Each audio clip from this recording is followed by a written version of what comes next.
Hello everybody, and Jess here, and welcome to Unnamed Memory, episode 1. A show that I know nothing about besides the basic premise. And a show that I was initially willing to just discard, honestly. I really didn't think I would be watching it, because the premise itself. The premise is basically a dude is cursed to never be able to marry a woman. He goes into a tower where there is a witch to take that curse from him, and instead he falls in love with the witch and wants to marry her. And that's the premise, as far as I understand it. And that premise very much sounds like just a normal, regular, standard, everyday romance show, but fantasy. And that doesn't seem very exciting to me. So I was very much about to just skip this show completely. But people in my chat, because every season I stream my look at shows of the next season with the chat, so that if I don't know something about some series, the chat can help me. And they did, because it was pretty much unanimous that, yeah, it's actually worth watching. It's actually more than just a bog standard romance show, but with magic. There's something more to it, something that I might enjoy. So here we are, watching it. The trailer looked good as well, so I'm hoping it will have decent production quality. Anything else I know about it? Not really. I'm pretty much entirely unfamiliar with the source material, with the show. I don't even remember which studio makes it, to be honest with you. So this is probably the biggest wild card right now for me this season. All the other shows that I started watching, like Spice and Wolf, the new version, Blue Archive, the whatchamacallit, the Super Sentai Failure Ranger or whatever it's called show, right? All of those, I had some idea about them. Blue Archive most of all, of course, because I'm playing the game, but the rest, like, I knew more or less what to expect. This one, I can only expect a romance, but apparently it's more. So we should just watch it and see what more there is to it, right? If you're new to the channel and you're unfamiliar with the format of my videos, first of all, I'm gonna lock the exposure. There we go, that's gonna be a little bit better, I think. If you're unfamiliar with my videos, first it's the intro that we are doing right now, when I talk a little bit about the previous episode, a little bit of a recap, any thoughts that might have arisen since I've watched the previous episode, maybe, stuff like that. Then we're gonna watch the episode with the timer, of course, and with the subs down below, so that YouTube doesn't strike it. Then we're gonna watch the episode here. I'm gonna be skipping through it, stopping, talking for extended periods of time, maybe going frame by frame through some animation, stuff like that, googling stuff that piques my interest. Then in the very same window, we're gonna go through, just for the first episode of course, we're gonna go through the staff, the studio, the seiyuu, etc, etc. We're gonna see who made this show, and lastly I'm gonna have my final thoughts about this episode, and that's where the video will end. Sounds good? Sounds good. Alright, so, yeah, we just should start watching it, right?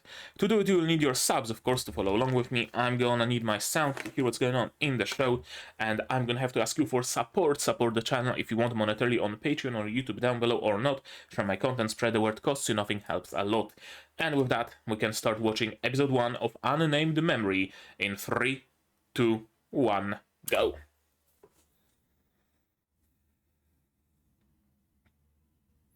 Prince Oscar, okay. That's our main character.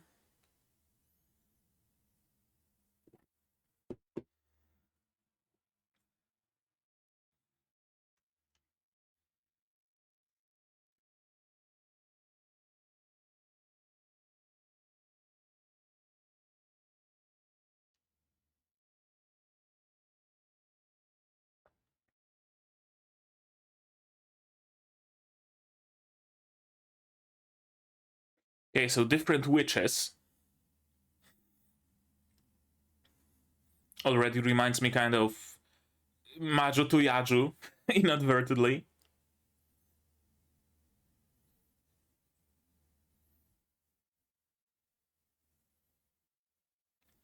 Everything is blue and red.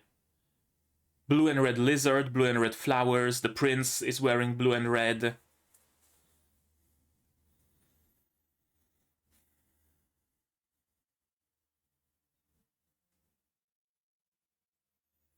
The prince being the red and the witch being the blue because the Azure Tower? I don't know, maybe.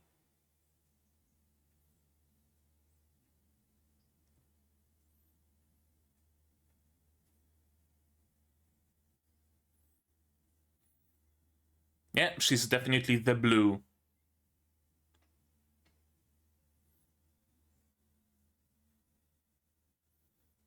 And everybody else seems to be red. Red in their uniforms, red dragon. The prince is red and blue.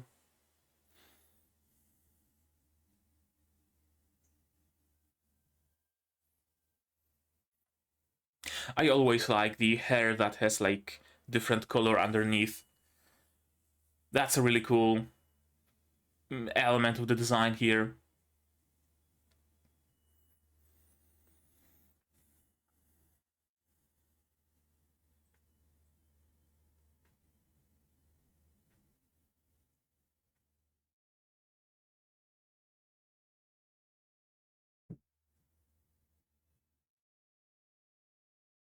And the sword.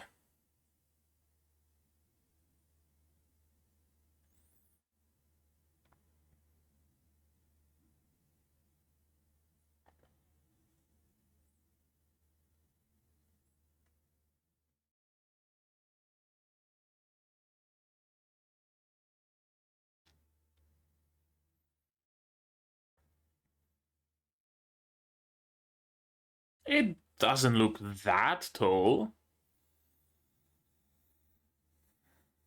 Unless it's bigger on the inside, of course. I mean, yeah. That works.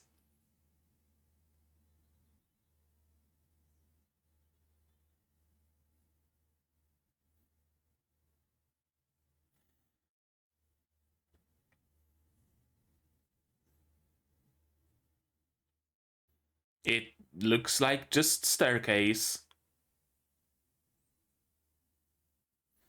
I was expecting, like, I don't know, floors filled with monsters or something.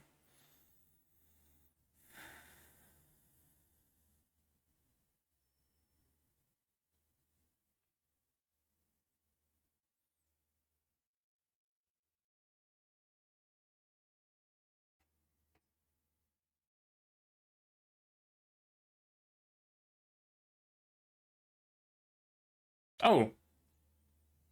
Well, that's the first challenge.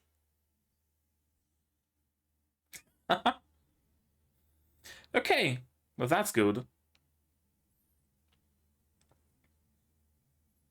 I love the screams in the background.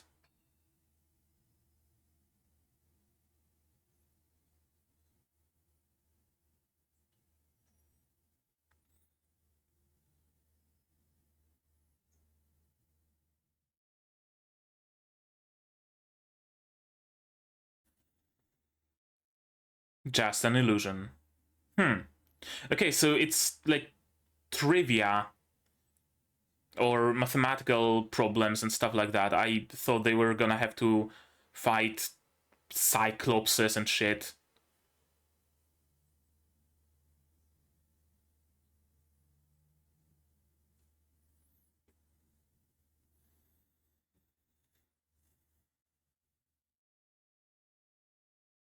Oh, so they are on a timer.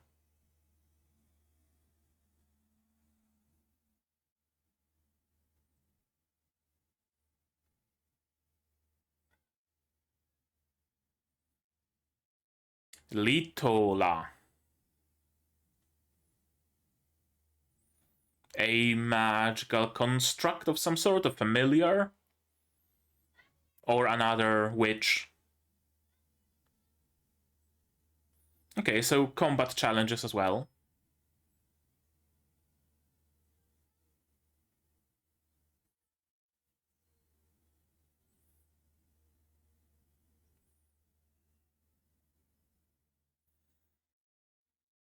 Probably, yes.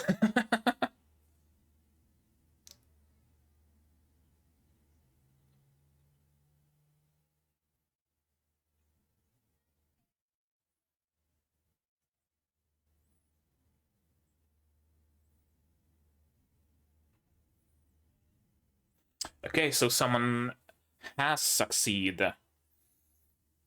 I thought it was unconquerable. Unconquerable.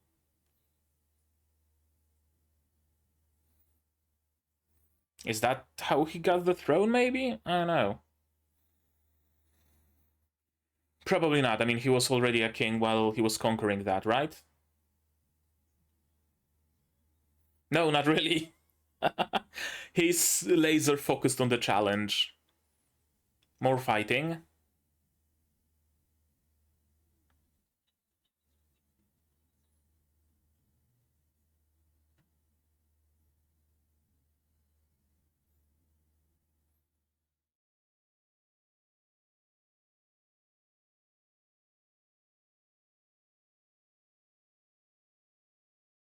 Easy. Unless they can regenerate, of course.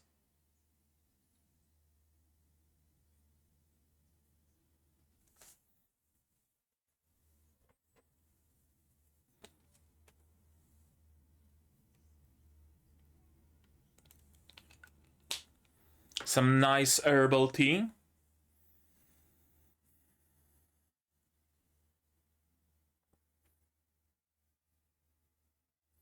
Yeah, you should prepare another cup.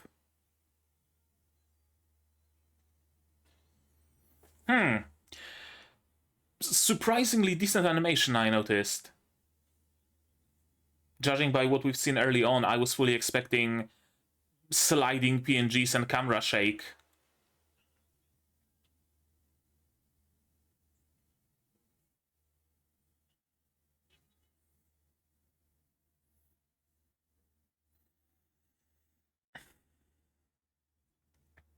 Yeah, he's probably not gonna die. The tower will probably just spit him out, honestly. The witch doesn't seem like someone who would be just outright killing the challengers.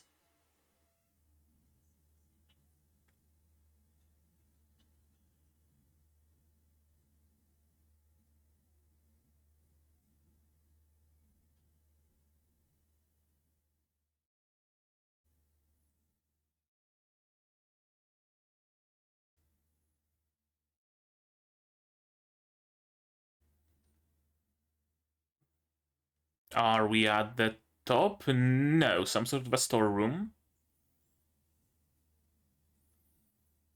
A lot of plants.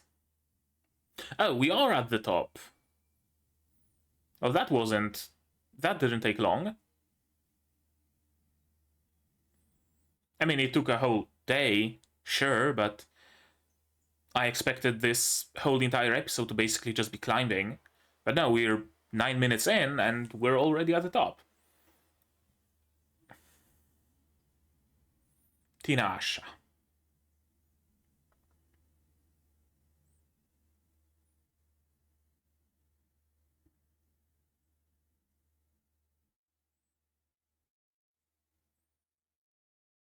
Yeah, so he's alive.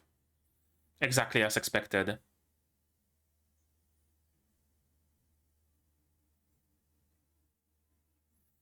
That's an interesting pattern on this cap.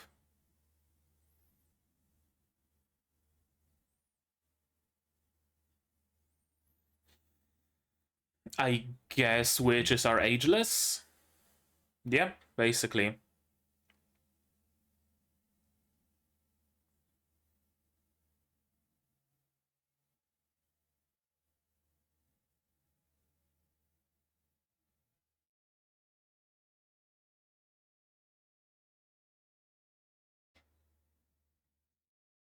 That's a long name. Yeah, apparently. It was the king, yep, that conquered the tower before.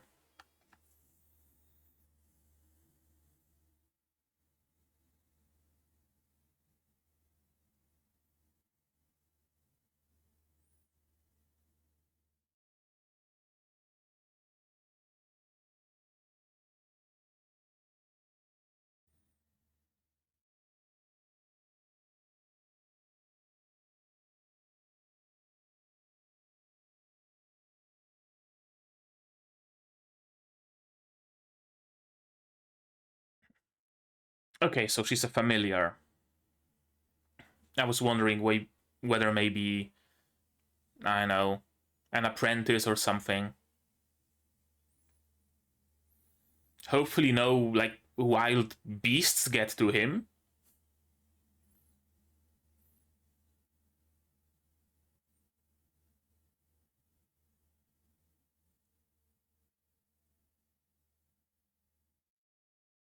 Fair.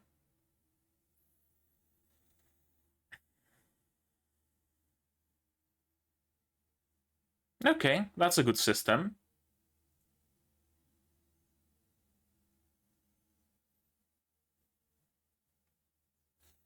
Okay, so that's why they never make it back. They stumble upon some random village and they pick up being a fisherman randomly.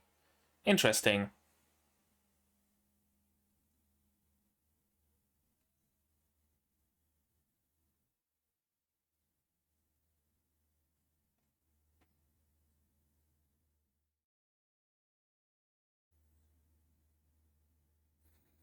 I'm guessing Litola does the shopping?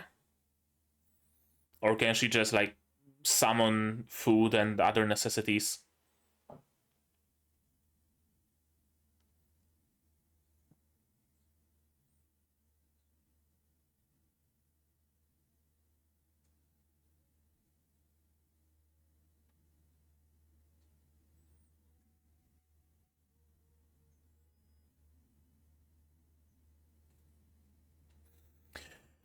I wonder what the reason would be. Hair.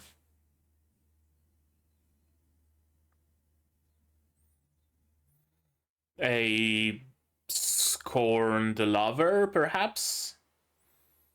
It seems like the kind of a curse that a scorned lover would cast, doesn't it?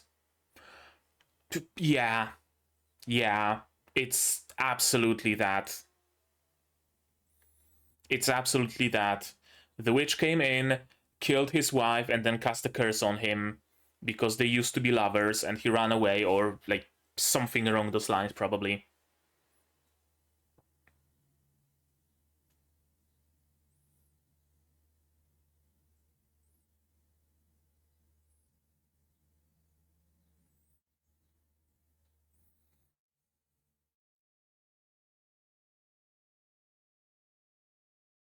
Okay, a hard magic system then.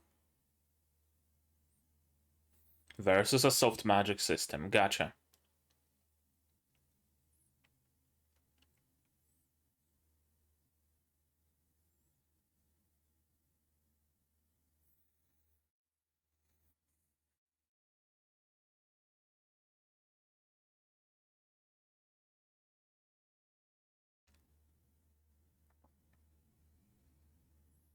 Hmm.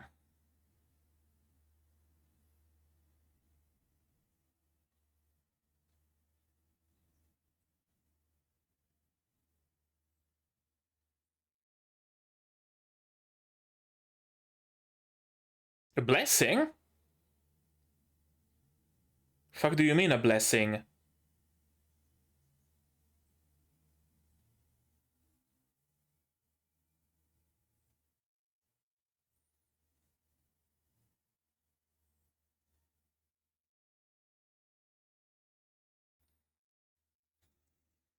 So like what? They magnify his lack of desire for an heir? Oh.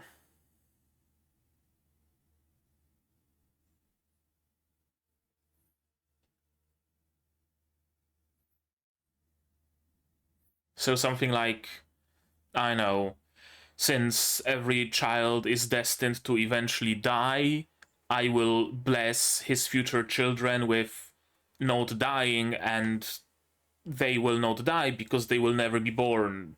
Something like that. R slash antinatalism, basically.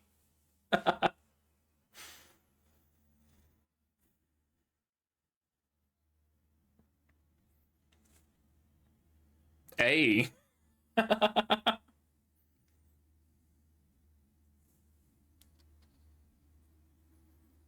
Okay, so probably her and a childhood friend. That would be my bet.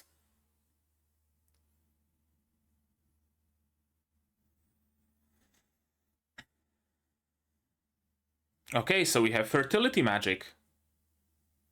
And we have grooming!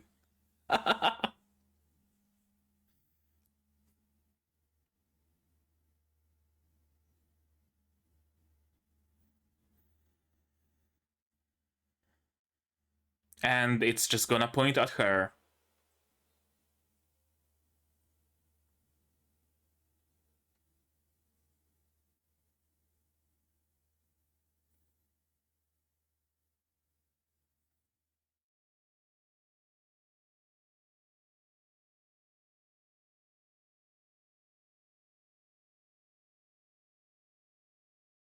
Hmm. Well, there we go. Yes, that's the exact implication that you think it is. Do you have a ring with you? Fair.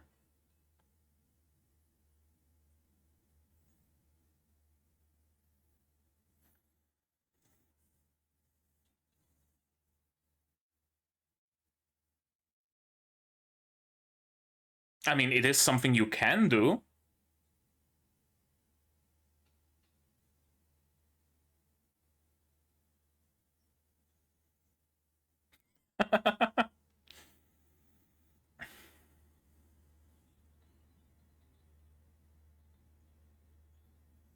Why not?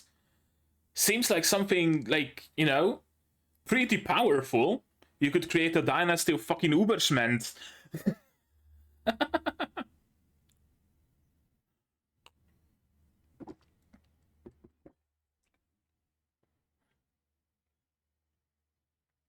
Oh, so Grandpa already asked the same thing, huh?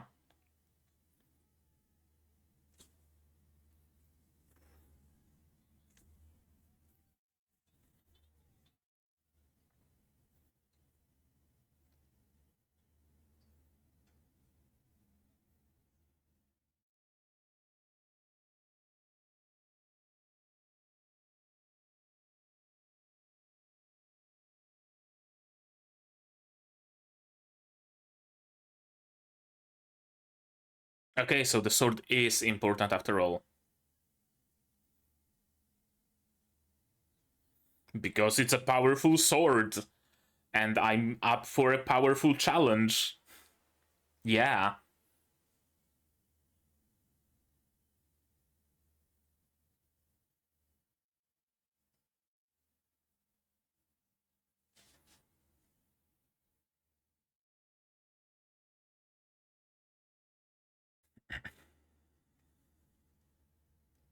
No.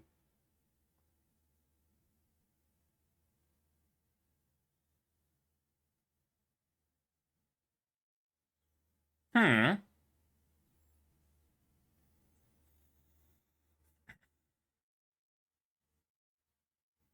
Okay, so let's do the same.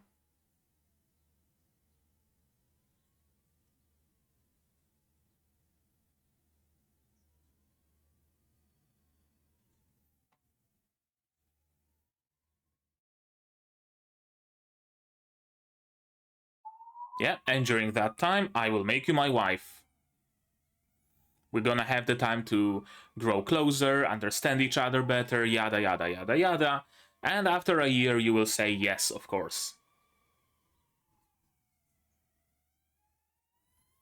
And also during that year, she can keep researching the curse, searching for maybe other candidates, right? Makes perfect sense.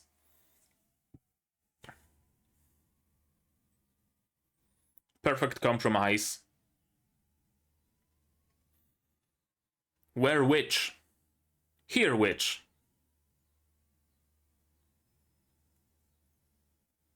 Tinasha. Okay, introducing her as the pupil.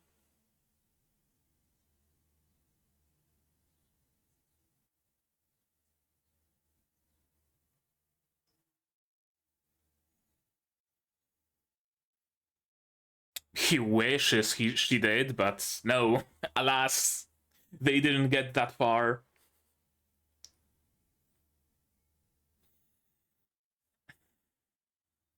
I was quite half expecting some magical sparks to jump between their hands or something.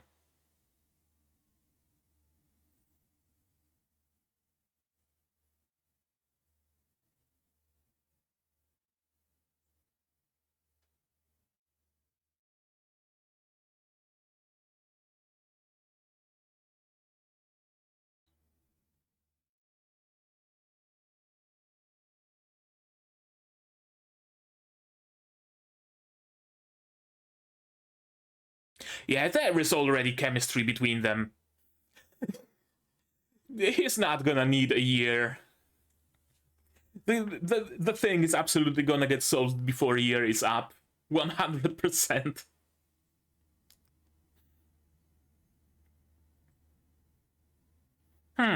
Interesting.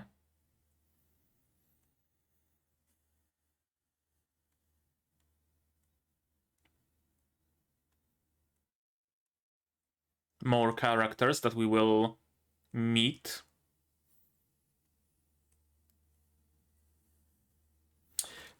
Couple of them have obstructed faces. I wonder.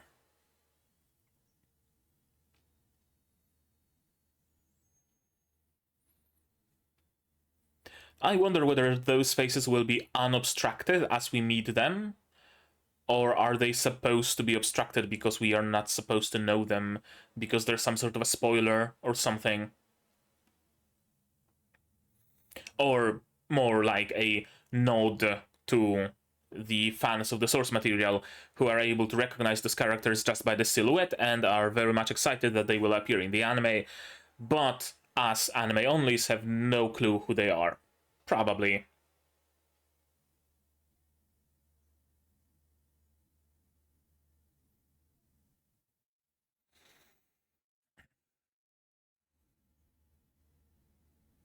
Sure. Oh, preview. The past recalled once again. She's gonna meet the king and the king's gonna recognize her? No, because it was the previous king. It was Oscar's grandfather, not father, who saw the witch. I know. We'll see. Right now, let's see this episode again. Shall we? Yes, we shall. You don't get to make the choice. Here's the dragon appearing very early. I initially didn't notice it. I mean, I noticed something flying, but I didn't have the context of a dragon appearing in the opening and the ending. But it's probably the dragon. And initially, I was very unsure about the production quality, mostly because of this scene. Right? It's basically sliding PNG. So you have the PNG of the saddle, you have the PNG of the rider, and you're just doing this. Right? And it's a very cheap way, very easy way to simulate any sort of movement. You have the backgrounds that are also very barren, lack void of any sort of detail. My initial thoughts were, well, we're up for a seasonal isekai trash kind of quality here. Maybe a good story, maybe good characters, but the production quality is just going to be in the dumps. That was my initial impression, but it seems like there is some, I don't want to say saving grace here, but there are like bits and pieces of actually decently high production, well, not high, decent production quality, I'm just gonna say. Story where everything can be rewritten, and here we see the opening. I really like this shade of blue. I just thought I'll mention that. I really, really, really like this shade of blue. The blue in her hair, the blue in her book, those are my like favorite shades of blue. Very rich, but also a little bit dark. And here are the characters. Actually, let's go through the opening a little bit slower, shall we?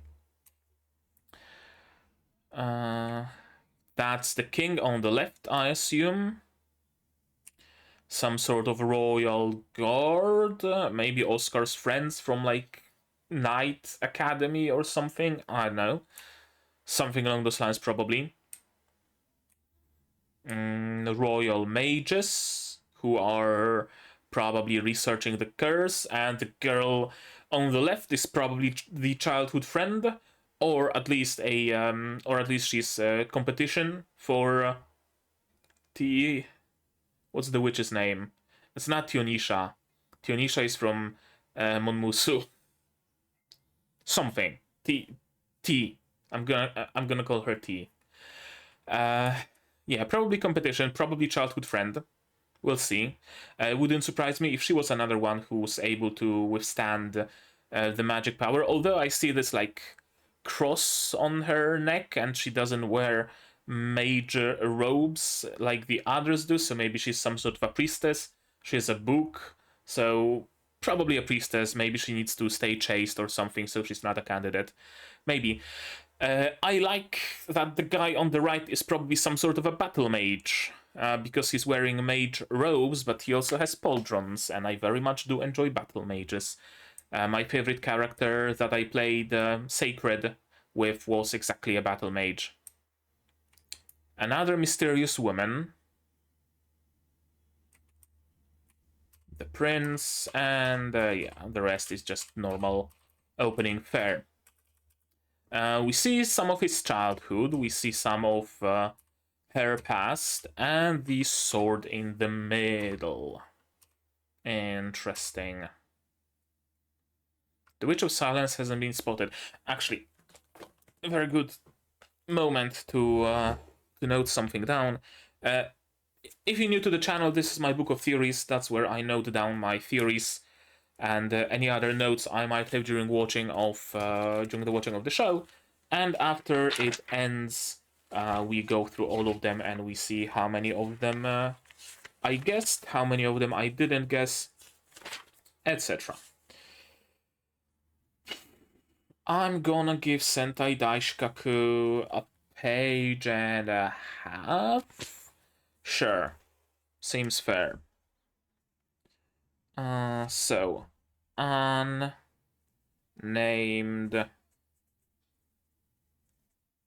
Memory.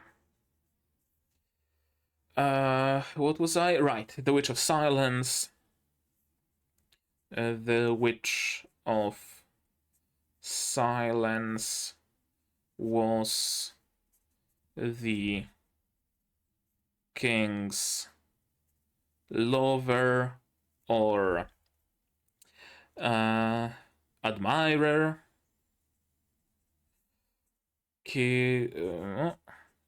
That's why she killed his wife and cursed his lineage to never bear an heir. You didn't want to have children with me, then you will not have children. Basically, this sort of a curse. Probably. Seems plausible. And no one's ever managed to reach the top of that tower in all those years. Right. It was 70 years ago? Yeah, 70 years ago.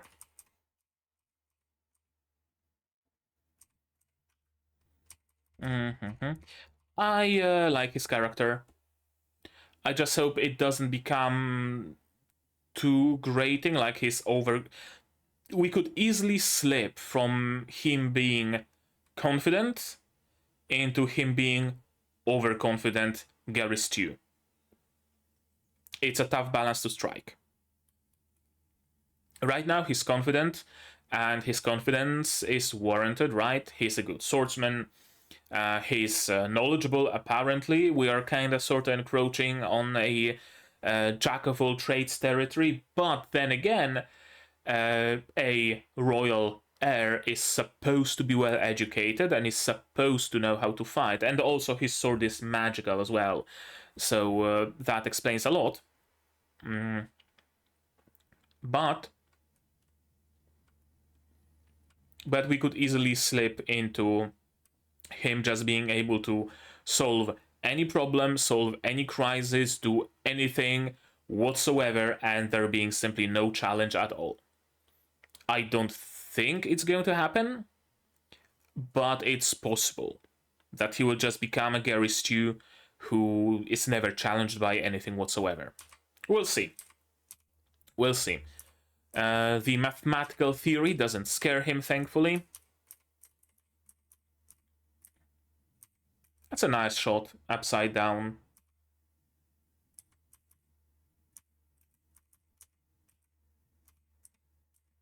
Yeah, they're progressing. Going higher and higher and higher and higher, and gargoyles. I expected this to be something that isn't just a fight. We just fought a lion after all, and this, what, another fight? I fully expected them to expect a fight, but instead those gargoyles, I don't know, shoot lasers from their eyes or something.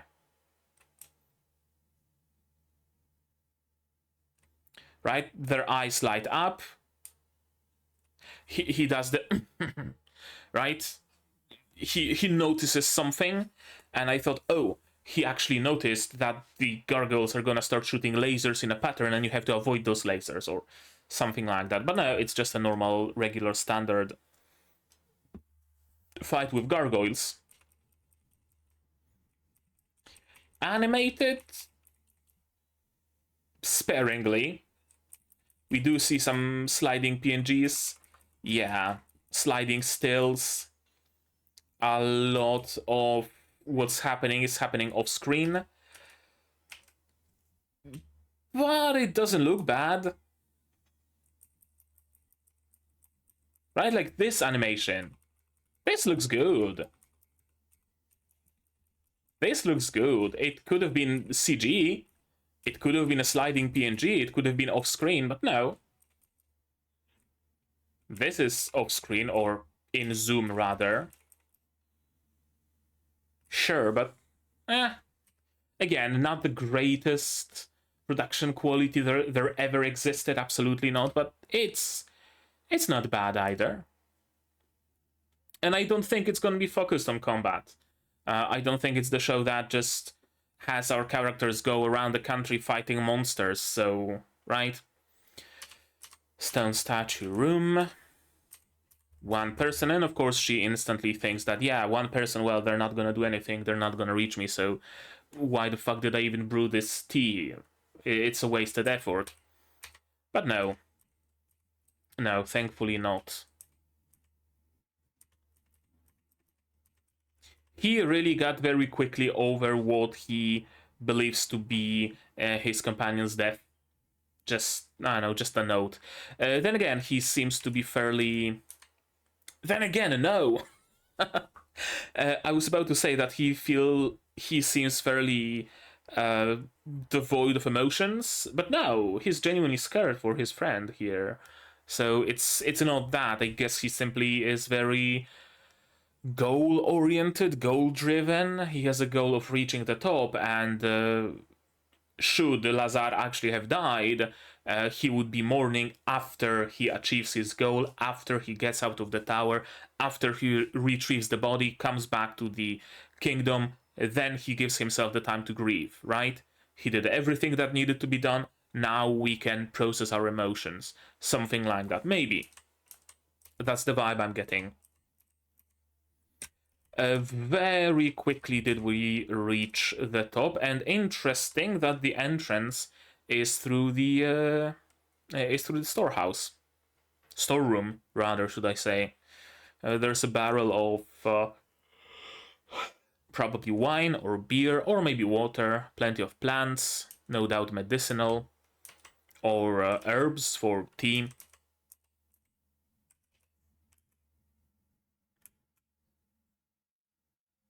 And here we see her. Tinasha. I'm gonna have to remember that.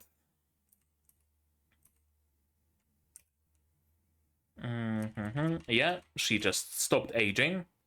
That's why she didn't age. It's not illusion magic like in, I know, The Witcher, for example, or wherever. No, she just reached the age of 20-ish and just stopped aging there. Gotcha, makes sense. Oscar of the Pharsaces.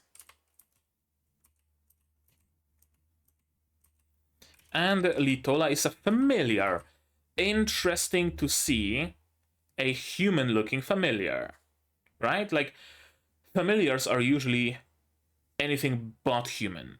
They could be animals, they could be magical creatures, they could be mechanical constructs, whatever. Not humans, though. Interesting. Interesting how exactly was she created. Is she just created purely with magic? Does she have a physical body?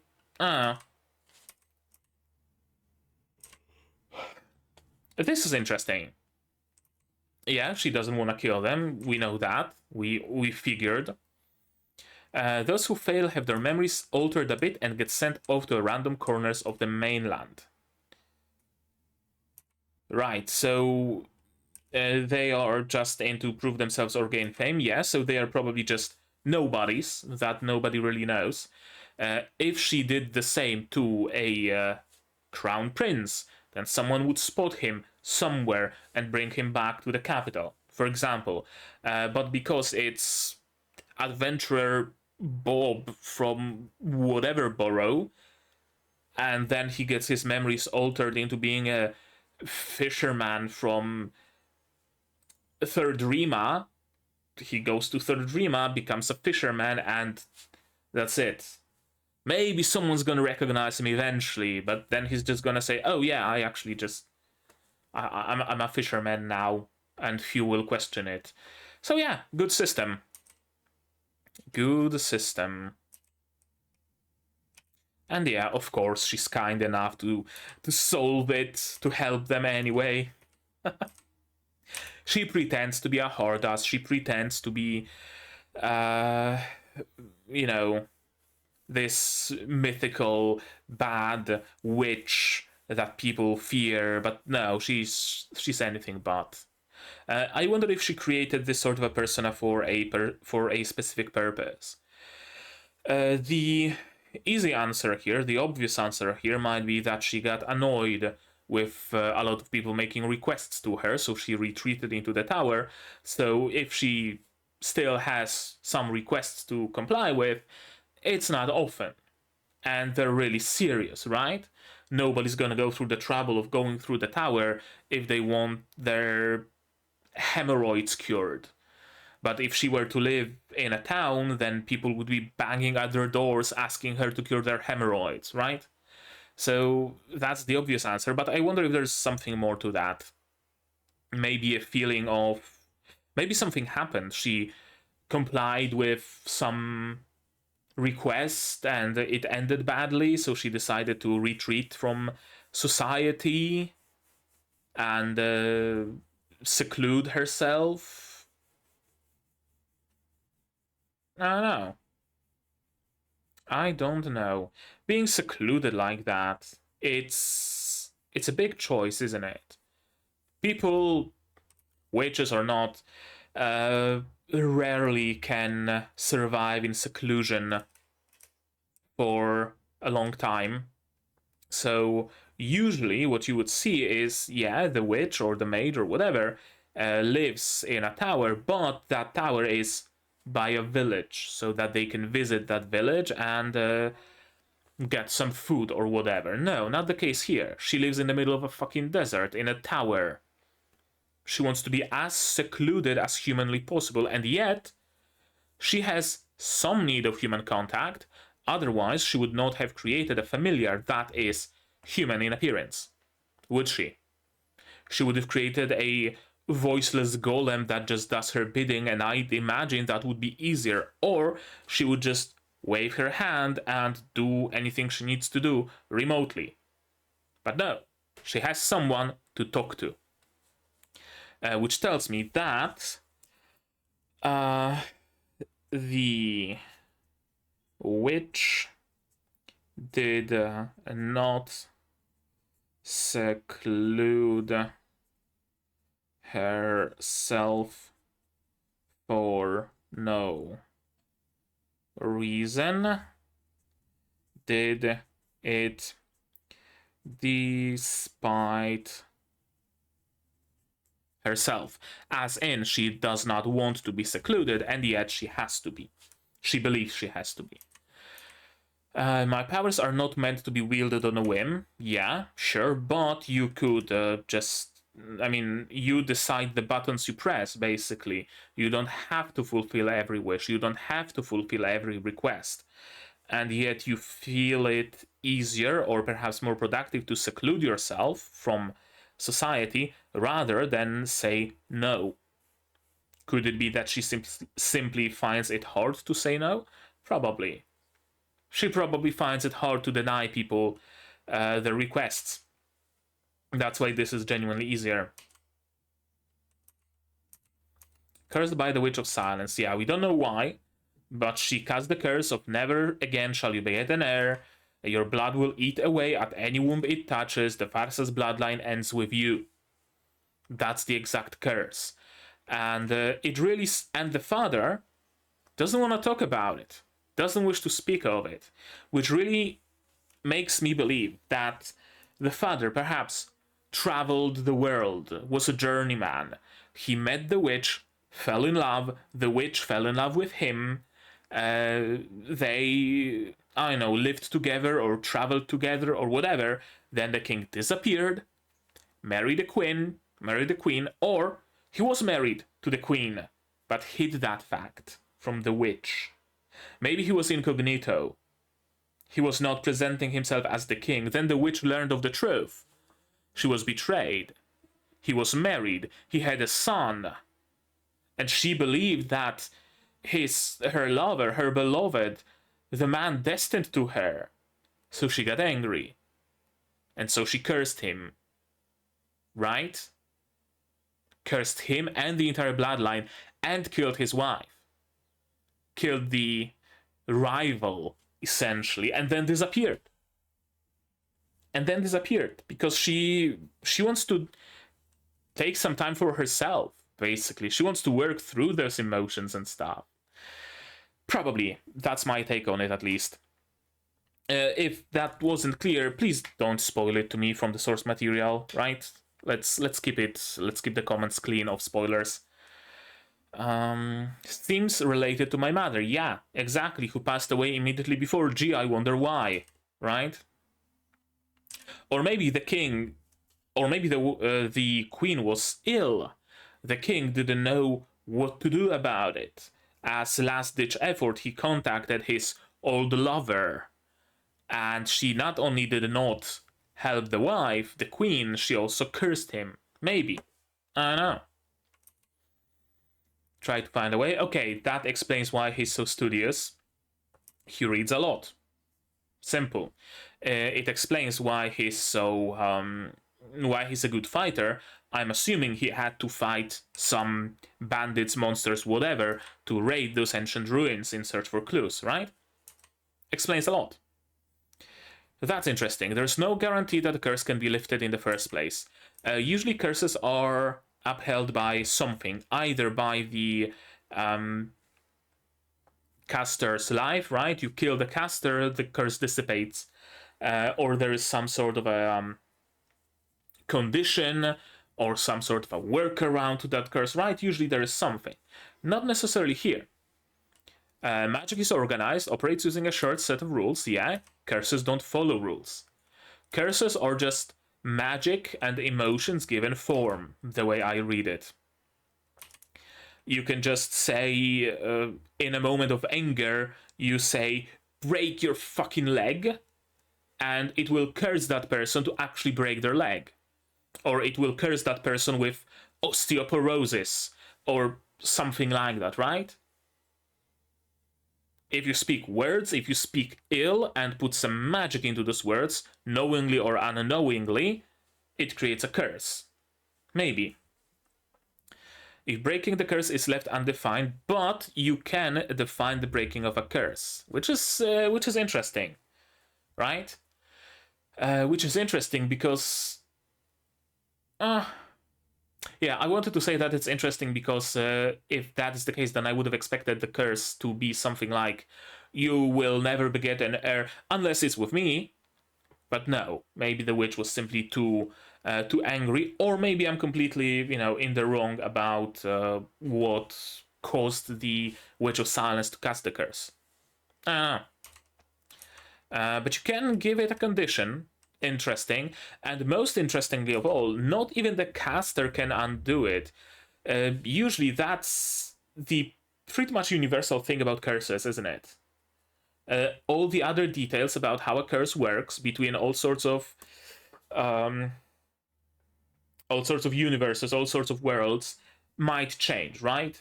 In Majo to Yaju, for example, there is a way to undo the curse temporarily. In any other media, there might not be a way to undo the curse temporarily. Sometimes you have to kill the caster. Sometimes you have to grab some hair of the one who cast the curse and burn it at midnight during the third moon of the year that divides by 7 or whatever, right? Something like that usually is the case. But the one universal thing is the one who cast the curse can undo it. So you can convince that person to undo the curse. Not so much here. If there is no condition like, I curse you with gout unless I say you no longer have gout, then you cannot undo the gout curse. Interesting. But curses don't hold overwhelming power. No killing, and only roundabout ways. Right, so maybe you can't curse someone with gout.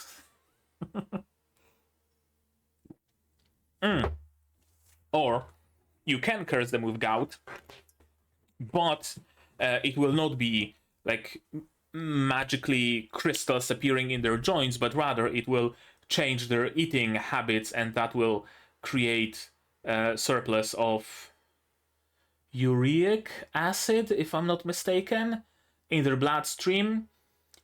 Or maybe their metabolism of uric acid will be worse, and thus that will cause the crystals of uric acid to appear in their joints. Something like that, right?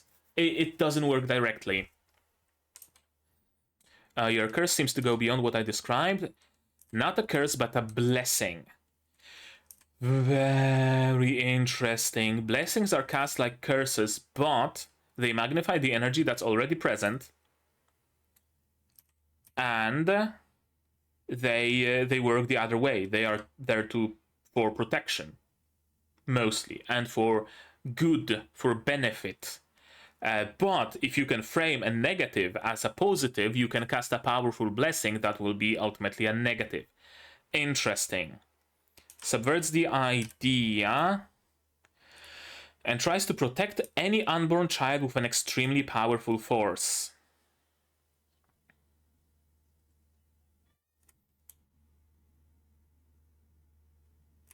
Right, protects the child from being born, basically.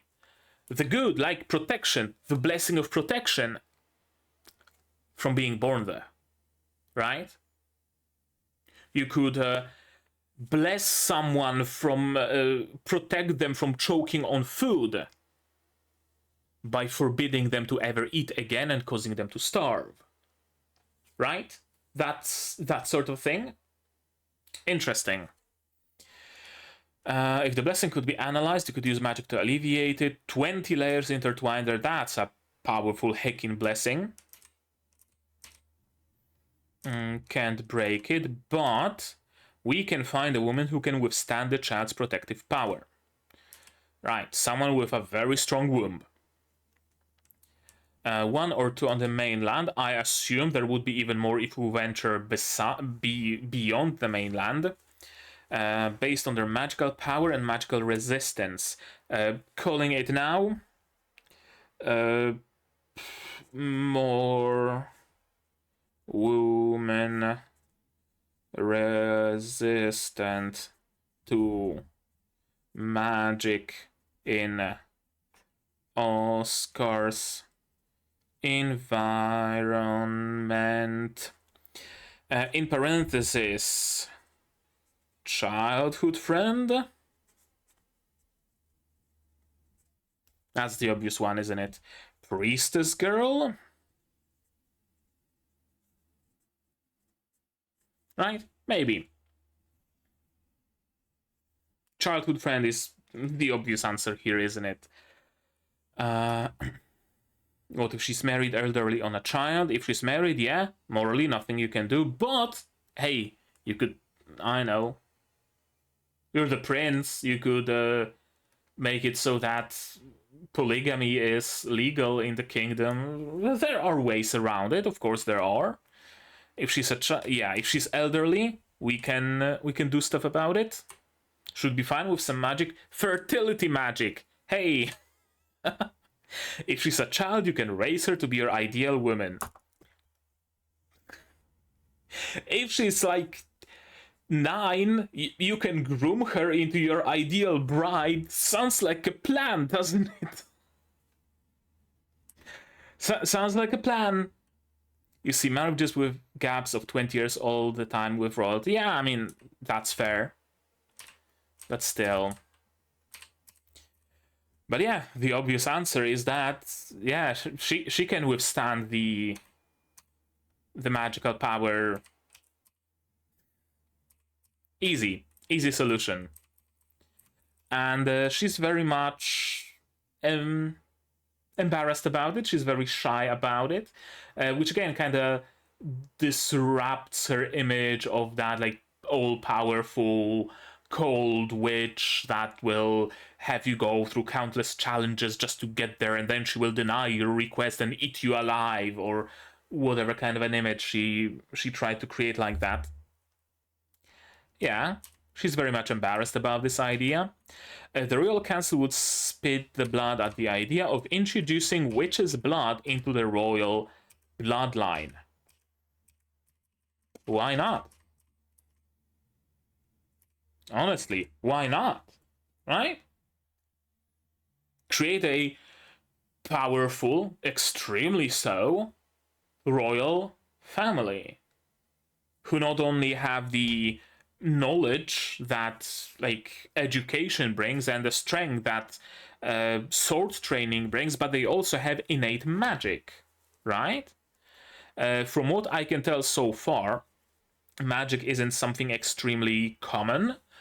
You have to maybe study magic, you have to be a mage to like get some magic power, and perhaps not everybody is born with magic. For example, Oscar, he didn't seem like he would have any magic, right? He didn't cast light spell on his sword or anything like that, so I assume it's not something that everybody has.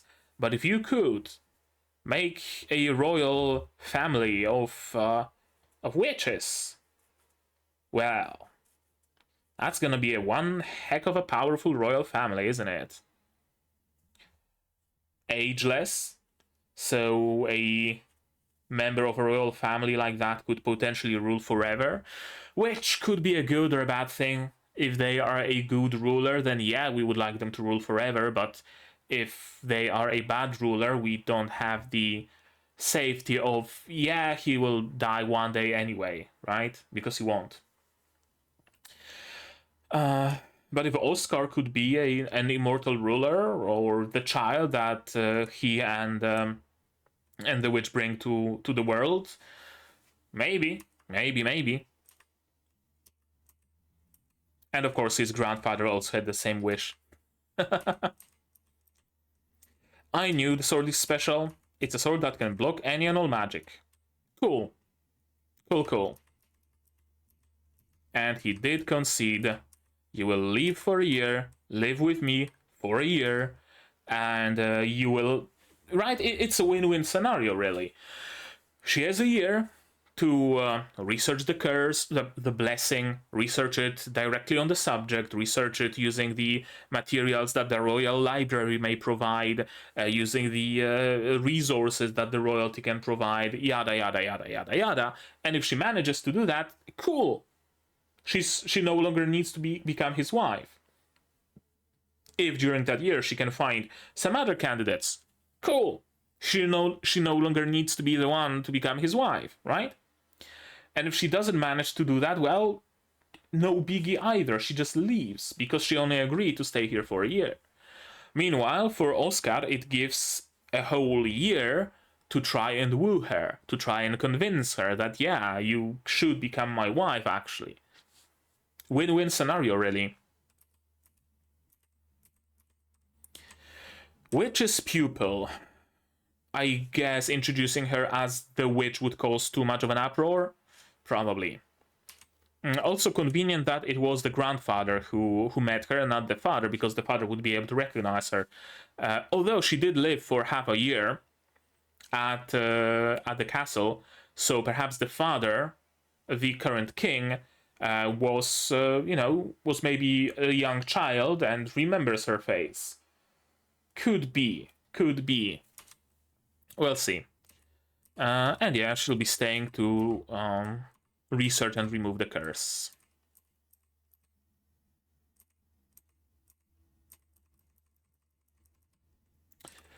Yeah, there's those two people with their faces obstructed.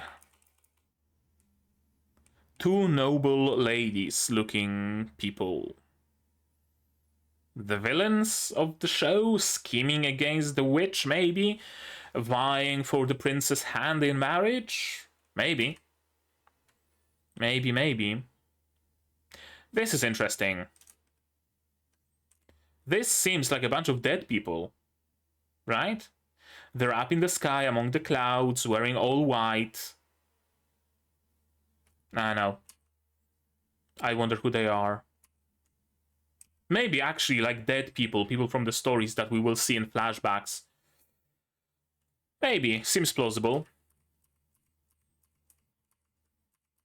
And the title of the next episode is The Past Recalled Once Again. I would assume that we will either see a flashback, or the past recalled once again will be the king recalling the half a year that the witch stayed at the royal court and he was a child and he met her. Maybe. Could be one of those. And now... There we go.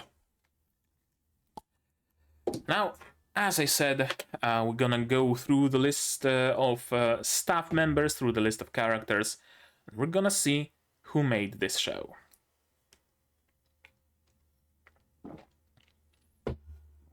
The source is the light novel. There's also a manga.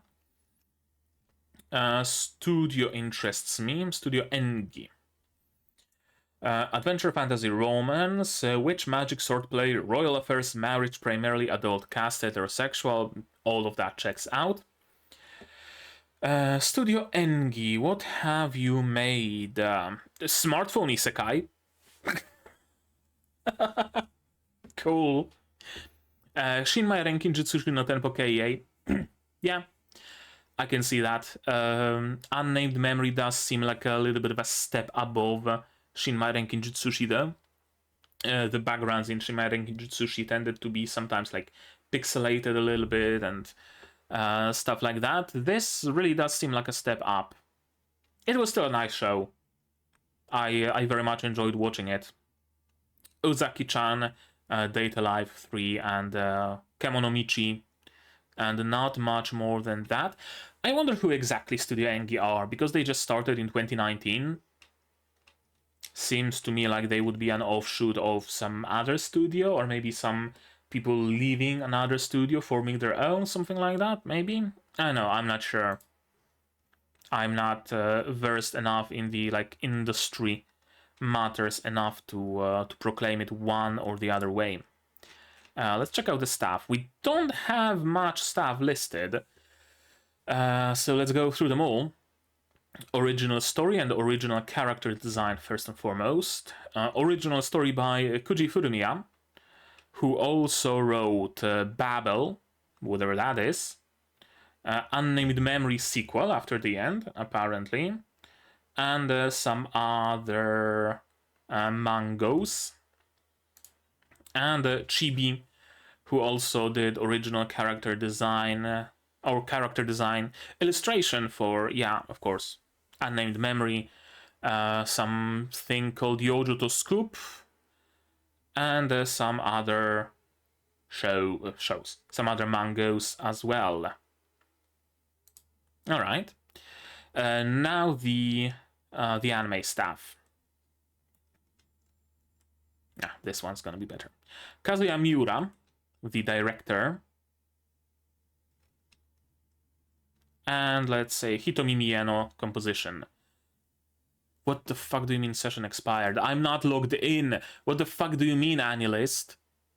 Okay, Kazuya Miura, director on Unnamed Memory, and it seems other shows by Studio Engi. And before Studio Engi deal, he also was an episode director on individual episodes of Shokugeki no Soma, Full Metal Alchemist, The Grey Man, Mahoromatic, Furikuri, Key Animation, and some other Key Animation, Evangelion even. Interesting.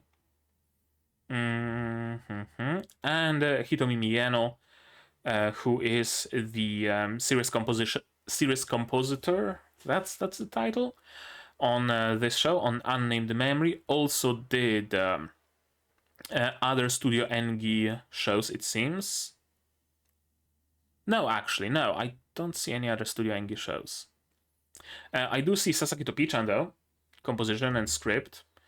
I do see the Pig Isekai, Ragna Crimson, or also composition, Vanita no Carte, Vanita no Carte, Assassin's Pride, Pokemon, script, interesting, MILF Sekai, script and composition, Carol and Tuesday, script,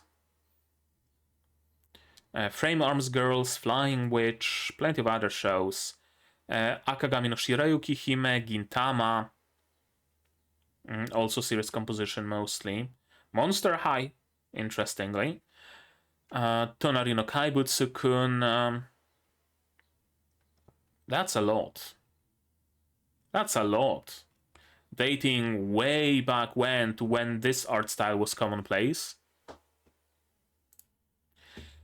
Then we have Chikanomi, character designer, and Ryosuke Kawai, art director, and Ryosuke Kawai, art designer. Chikanomi, character design, also key animation for one episode of the part 2 of the second season of Mahoutsukai no Yome. Kankol, also by Studio Engi. Tatenuyusha, animation director for a single episode. Mostly single episode roles, it seems. Yeah, currently affiliated with Engi. Single episode, second key animation on Fate. Single episode on Fate. Love Stage animation director. Shokugeki no Soma animation director for a couple of episodes. Not much more than that. Robot Girls Z. And Ryosuke Kawai, only Unnamed Memory and Otomege Sekai wa Mobni Kibishi de Sekai des.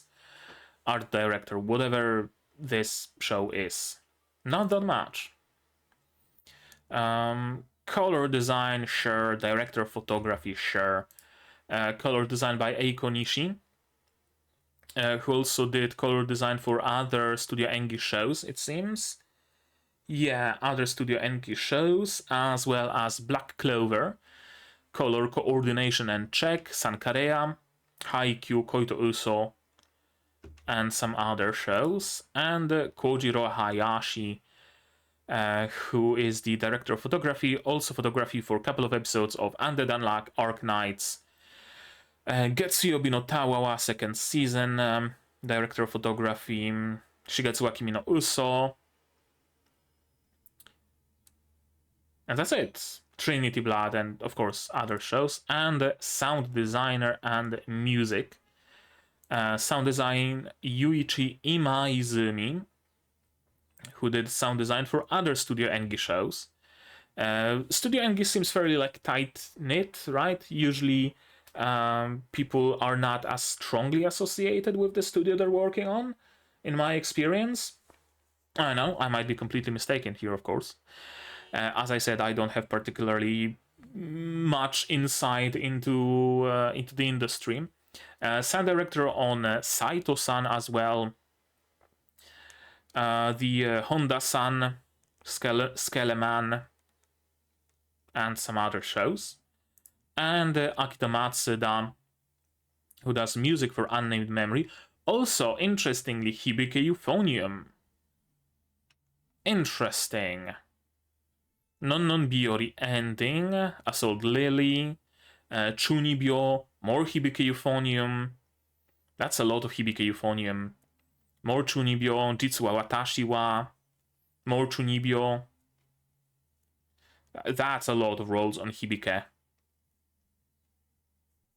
Baka Test, Kodomo no Jikan, even Idolmaster theme song arrangement for the second opening.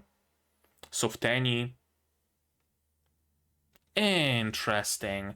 Probably the most prolific staff member on this production is the music producer, music creator in general. Interesting that they would get someone who made music for Hibike Euphonium to make music for this show, while pretty much all the other staff members don't have quite as big of a portfolio.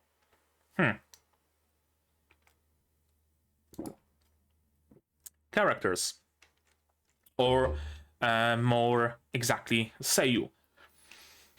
Let's start with... I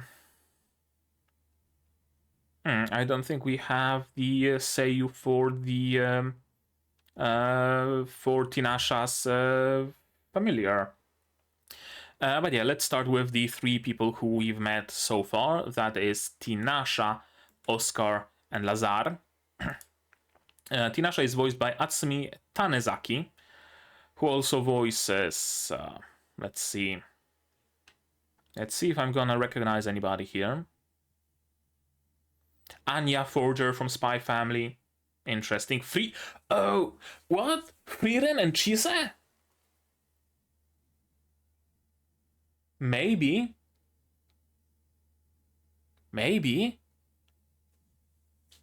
Frieren and Chise are much more soft-spoken. Then again, Anya isn't as soft-spoken. So yeah, there's quite a range to her. But yeah, Frieren and Chise really took me by surprise that it's the same voice actress. Who else? Someone from Tomo-chan, Doberman from Arknights. Another surprise. Some people from JoJo's. Chloe from Precon.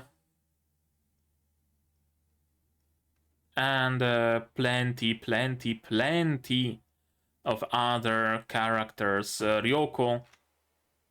Yeah, Ryoko from Railgun. More Chise. Who else do we have here that I recognize? Emilia from Durarara. And some other roles for singing the OPs and stuff. And Sayuri from Owarin no Seraph. Next we have Yoshiki Nakajima, the voice of Oscar. And also the voice of someone from Dr. Stone. Also someone from Slimito. Then we have Leaked from Plunderer. Man, that show, I've seen like one episode and I just dropped it.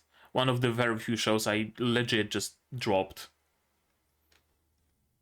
And some other not particularly recognizable shows, although... Oh, Yoshifumi in Hinamatsuri. There we go. And wait, there's an Ingress anime? What? Apparently. What the fuck do you mean session expired? Annulist has issues for like the last 3 days or so. Yeah, that's Ingress anime based on the Ingress mobile game. Huh. Curious. And we have Shuichiro Umeda, the voice of Lazar, and also the voice of Akira Tendo in Zom 100. Interesting. And not many more people, and certainly nobody I would recognize, I'm afraid. I think he's also voicing someone in this season. Or maybe I'm mistaken. I don't know.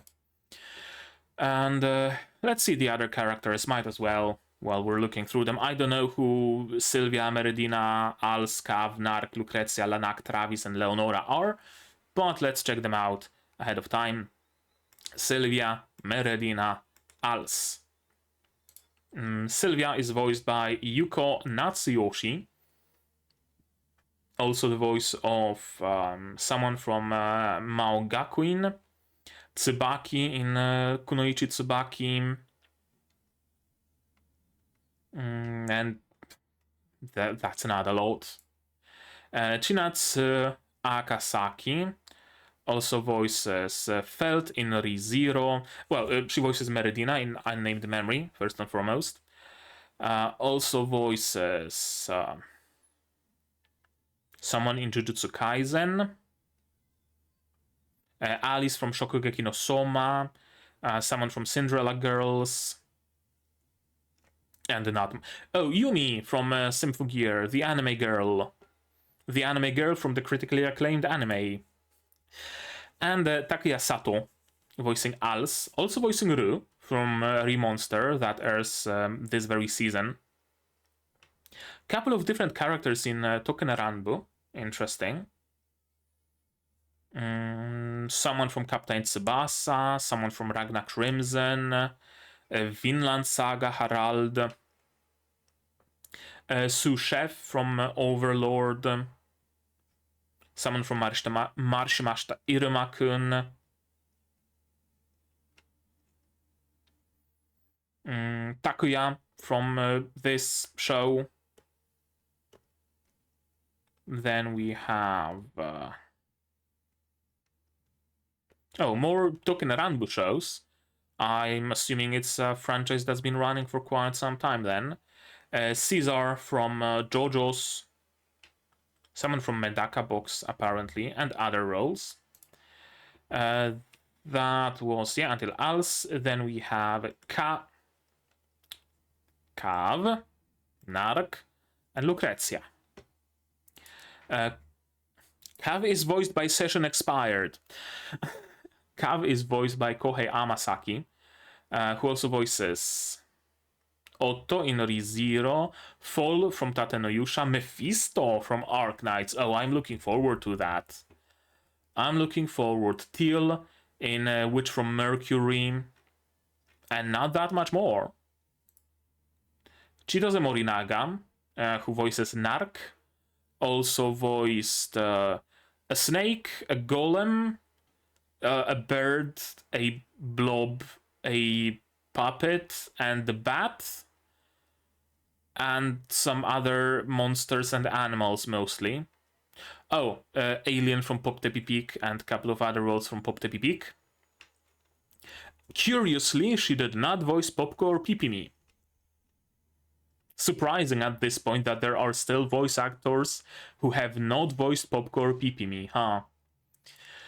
And Ayako Kawasumi, the voice of Lucrezia, also the voice of Kei from Girls und Panzer. Also some voices in Fate from Kankol.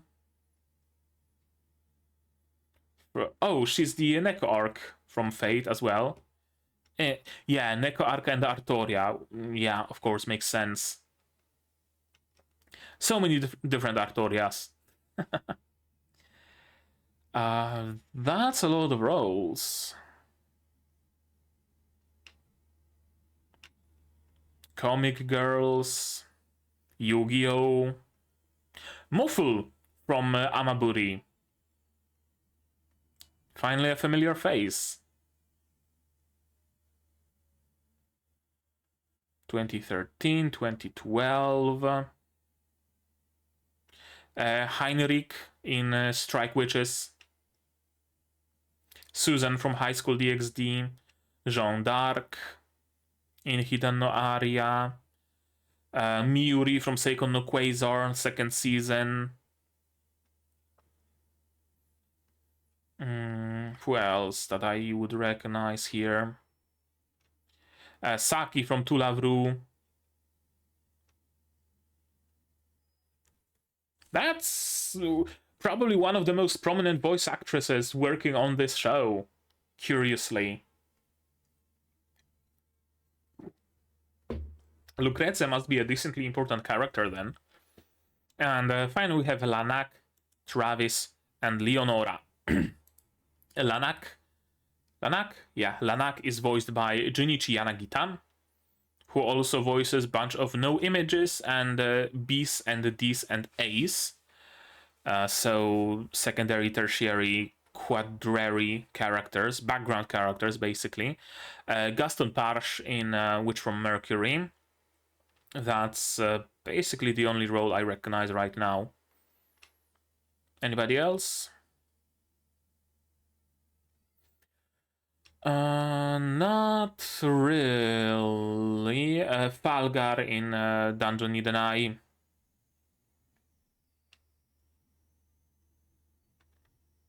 That's it. Then we have Jun Fukuyama, who's voicing Travis, as well as Clayface in Isekai Suicide Squad. Kraft Lawrence in I wanted to say Hololive again. In Spice and Wolf, of course. This year's Spice and Wolf. Adonis from Sasakito Pichan, Yukio from Aono Exorcist. Another prominent role. Another prominent voice actor, rather. The vending machine in Vending Machine Isekai.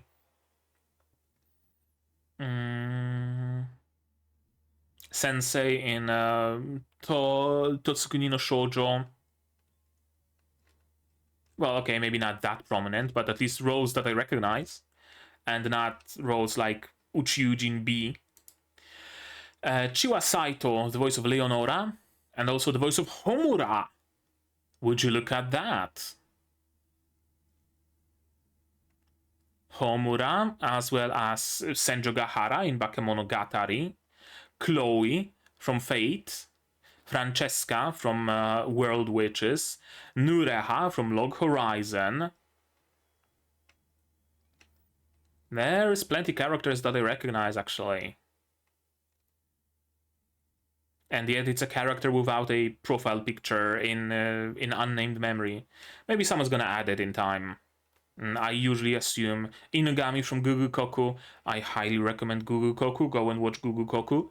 I usually assume that if a character doesn't get a, portrait on this, page, then they're not a character that matters. But here I see that it's a voice actress that voiced Frederica and Dominika Skoda in Hitsugi no Chaika. And again, Homura. Right? Taokaka in BlazBlue. Very important roles, and yet she doesn't have a face for Unnamed Memory. Tatenashi from Infinite Stratos.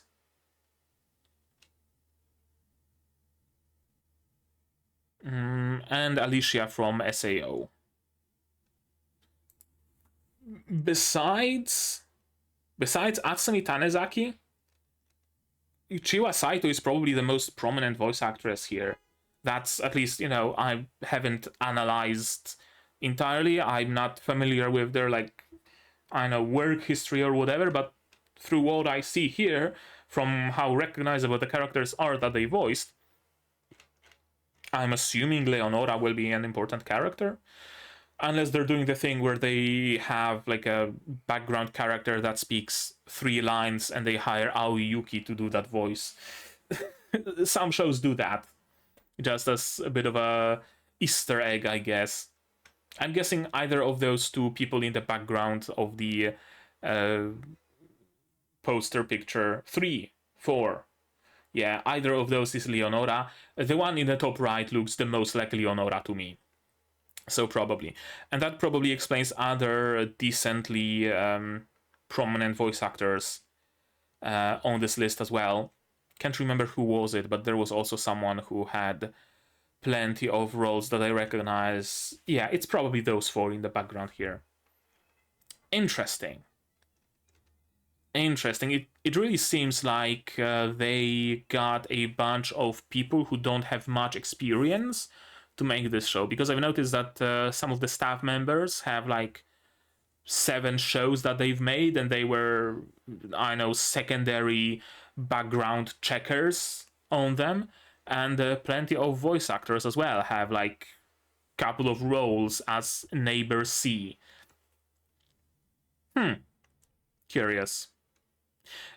Is Studio Engi making something else this season, I wonder? No, not really. Doesn't seem to be the case. Maybe they're working on Medalist already. I don't know. Alright. Why did it go black for a moment? Whatever. We're recording? We're recording. Good. So, good first episode. I mean, I enjoyed it, right? It was fun. There's some potential for interesting, like, mystery and trying to figure out what's actually going on. What was the reason of the curse? Yada, yada, yada, yada. There is some potential for me to, like, you know, fill up those pages, for sure. I don't predict there's gonna be particularly many, like, I don't know, the final fight with the Dragon of Ruin or, you know, shit like that. Probably not. Probably mostly court intrigue and magic and world building. I might be completely mistaken there. I would prefer if it was mostly just magic and world building and court intrigue, though, because yeah, I don't think Studio Engi would be able to portray like a big badass final battle with the big bad boss. I'd rather the finale be, I know, a big ball where some schemer gets revealed to all the guests, or, you know, like something like that. Something like that. We'll see, though. We'll see, of course. I have absolutely no idea about the source material. I have no clue what's going to happen. So this show might still very well surprise me. And I would not be surprised if... Yeah, I would not be surprised if it did surprise me. It makes sense, right? Doesn't it? But yeah, I think that's gonna be it. I very much enjoy it. I already enjoy the chemistry between our main characters. I really like Tinasha. I was expecting her to be that, you know, haughty, high and mighty witch that basically goes along Oscar's request because, oh, ho, ho, right? Oh, let's see what you can show me. Maybe you will woo me. Oh, ho, ho. Right? I expected her to be this kind of a character, going with Oscar at a whim because it's gonna be more fun than sitting in the tower. But no, she's very different to how I expected her to be. And that makes me even more uncertain in what the show's gonna be, what's the story gonna be. And it can be fun. It can be fun. That's all I'm gonna say. But yeah, right now I think that's gonna be it from me for today, but maybe you guys have something more to add on the topic of this episode of this show. If so, say so in the comments down below. No spoilers, please. I beg of you. Spoilers can go to my Discord here, also in the description. Other than that, in the comments you can tell me what did you think of this episode, my reaction, my theories, stuff like that. Like this video if you liked it, subscribe to be notified of future releases, not only Unnamed Memory, but also, and I have to pull up a list, Sentai Daishikaku, Blue Archive, Yuki-onna Ace Ayusha, Spice and Wolf, and I'm also going to be watching Kaito Otome and Kaiju 8 Go. Apparently, I don't think they're out yet, so stay tuned for that. Support the channel, click the bell to be notified of when I go live, because I do stream sometimes. Support the channel if you want monetarily on Patreon or YouTube down below. On Patreon, for $10 a month, you get early access to non-seasonal shows like Yuki-onna, and for just $1, you get a role on the Discord and a place in the credits that you will see shortly. You can support me on YouTube as well via membership, super thanks, super chats. And if you don't want to spend any money whatsoever, share my content, spread the word, costs you nothing and helps a lot. And with that out of the way, that's gonna be it from me for today. So as always, you guys do all the good stuff, and I'm gonna see you in the next one. Cheers! And here's my wonderful Patreons: QB, Without a Network Survivors, Zerena, Yuki Ala, Ishtamu, Dr. Watt, Akamasur, Marsh, Fassel, and Hans Peter. And you can join them if you want without having to climb any towers.